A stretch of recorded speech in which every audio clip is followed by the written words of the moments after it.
All right. I just wanted to quickly go over this trade and how it played out. This is on the Dow.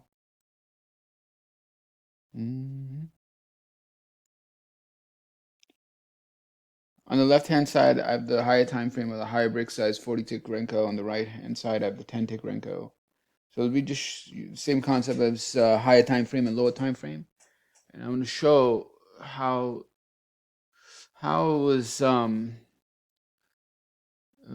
done. So as you know, first and foremost, the trend is up, right? So whichever time frame you want to look at, like the higher time frames, the trend is up for all the equities. That is the case for a lot of markets, especially the equities. So you know that there's no that it's an execution, meaning there's higher objectives. That's very important because it gives you confidence that you're on the right side. All right, now let me just delete all this. All right. So the market had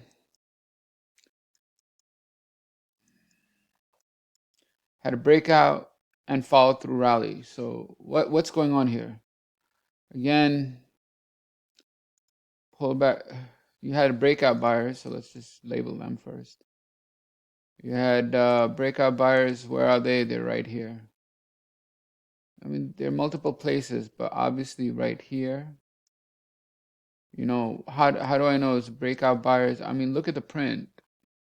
40. That's 40,000 contracts. So,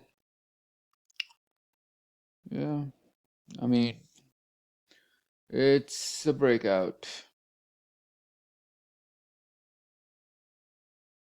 Anyway, it had a breakout, and I think I did something screwed up with the labeling or the movement. It's supposed to be up there, but the idea is that it's a breakout. And it has follow through. All right, so here you have some profit taking. We'll just label that.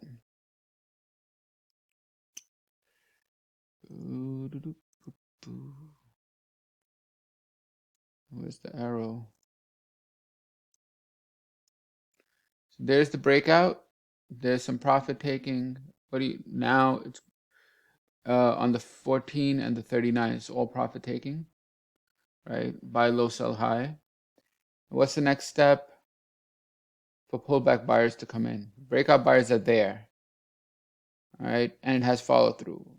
This emboldens the bulls, and you have the second group, basically pullback buyers. So you see that the market goes down, down, down, and right here they're stepping in on this slight increase in volume right here. They're stepping in. And when it goes sideways like this, they're definitely stepping in because really what's going on here is reaccumulation. But you may ask, oh, but how do you know? Like, how do you really know? Right? What if this 20 is selling and we're going to break right through? Well, how do you know? That's when you go to the lower time frame and hence the right hand side. So as the market was going down on the higher time frame, what do you notice right here? Where's the Is this an up wave or down wave? Short answer is it's on the up wave coming from a low, and that is what that is. These are the pullback buyers. They're buying. They are buying. It's not all the going down and having fall through and breaking. It reached the level 16,000 or 1,600 contracts came in, kept going up. It tested the minor breakout. They tried to go down, failed. 1,800 absorbed, had follow through, and took it out slightly. The fact that the breakouts did not hold, this breakout didn't hold. It went down. That's why you see the wick and it was absorbed back up. And it took out this high is an indication of strength. The problem is, though, it didn't break out beyond that high too much, and that's what you really want to see, because then you have a lot of confidence. So the fact that it didn't do that means that not ready yet. It's like a probe to go higher, and it's very likely going to go higher. Why? Because pullback buyers are stepping in. They're stepping in near the lows, as indicated by the 16 and the 15, adding up to 21, and absorbing who? The breakout sellers. So the breakout buyers the buyers absorbed the breakout sellers here, went higher, made a higher high. Now, that's how you know. So this 20 here on the left-hand side is showing an increase in volume, testing a breakout. But how do you know that this is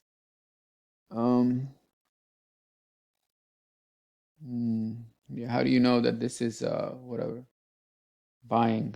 So this is how you know it's buying. This is buying. Isn't this buying? It's going up, big volume, big wave. It's the biggest volume, up volume, in 10 waves. It's the biggest size in 18 waves. That means if I go back here, this is the biggest in 18 up waves and 18 volumes. So that, I mean, obviously it's a sign of strength, or you could call it volume off the bottom. I really don't like these different terms, but it is buying. It is buying. You want to call it accumulation, whatever.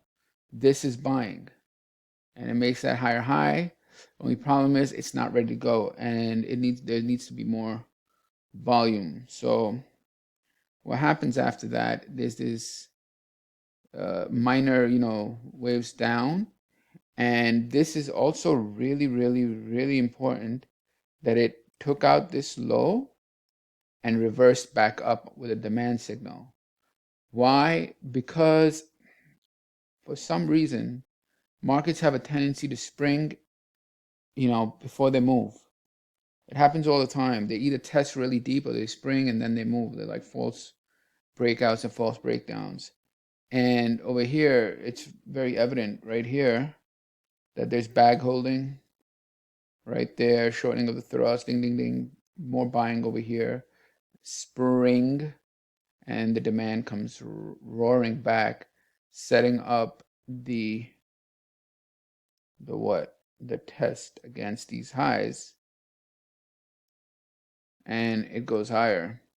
So what a couple of takeaways are: one is on the pullback of a higher time frame, you load a lower time frame or lower range or brick size or whatever, and you clearly see buying and a break.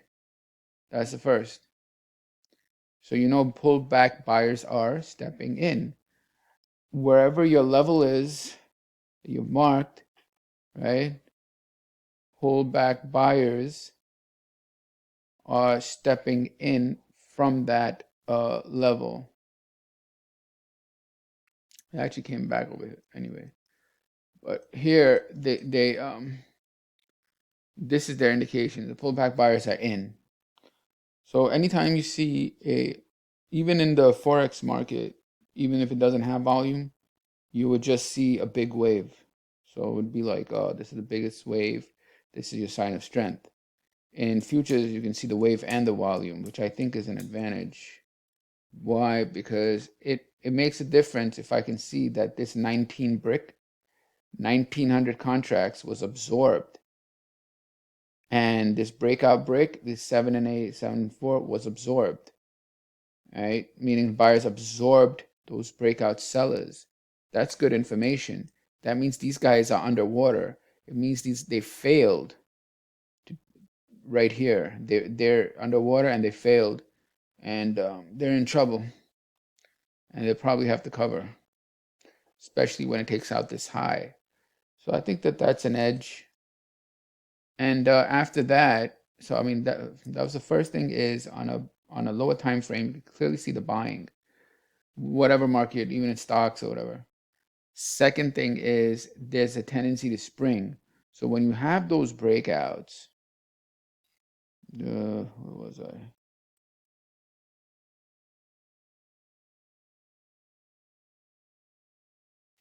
can never get this right. This was it. My bad. This was the one I got confused on the prior pullback.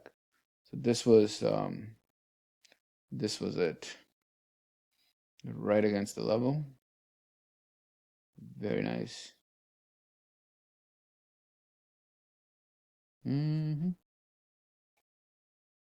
So, you could see that it has a tendency to spring, right? Like over here, there's a spring. Over here, there's a spring. So I don't know why, but there's a spring. Anyway, so the buyers come in, it springs, and demand then comes in. So ready to go. And it clears the highs. So I mean that's what happens. All right. So point number one, high time frame, lower time frame, lower time frame for what for looking for demand and supply, higher time frame for levels. Then on a lower time frame, what you'll see is at that level, you will see a big wave. In the future, the stock market will be big wave with big volume typically, and then that's the first point. Second point is that there's usually some type of range that's created. All right, so you could call it cause, call it whatever, some range or some. So over here, down, down, up, down, down, down, up, down, all that, right? So that's created, right? In Forex market, they might call this like creating liquidity. In Wyckoff, they'll call it creating some type of cause or a base. This is your base. And I know it doesn't seem like a typical base because typically the base would be at the bottom. It looks like a triangle, a rectangle, but that's what this is though. And point number three is looking for that spring. Here you had a spring. You actually had this spring on heavy volume, which is all the bag holding. Right? So that's point number three. So what are you gonna look for? You're gonna look for demand on the lower time frame against the higher time frame level. Second, some type of base. Third, some type of spring or upthrust. And the fourth thing is typically this coincide with some type of time of day, meaning the time of day that the market has more volume, that the market is more active. All right, so big moves happen in those time of day where you have more volume. So either near the close or near the open, that's when the moves happen. So this was near the New York stock, the market closed near the close, right? The close is when this initiated. So that's for some reason that no, I mean not for some reason. It's just that there's more volume and more activity. So yeah, that's what's up. And of course, there are other things you can see like trendline breaks and all that, but you don't need to see all that. It should be enough to see failure volume. Like these guys underwater right here, the 3600, right? It's all bag holding. The pullback, I mean the breakdown sellers are underwater.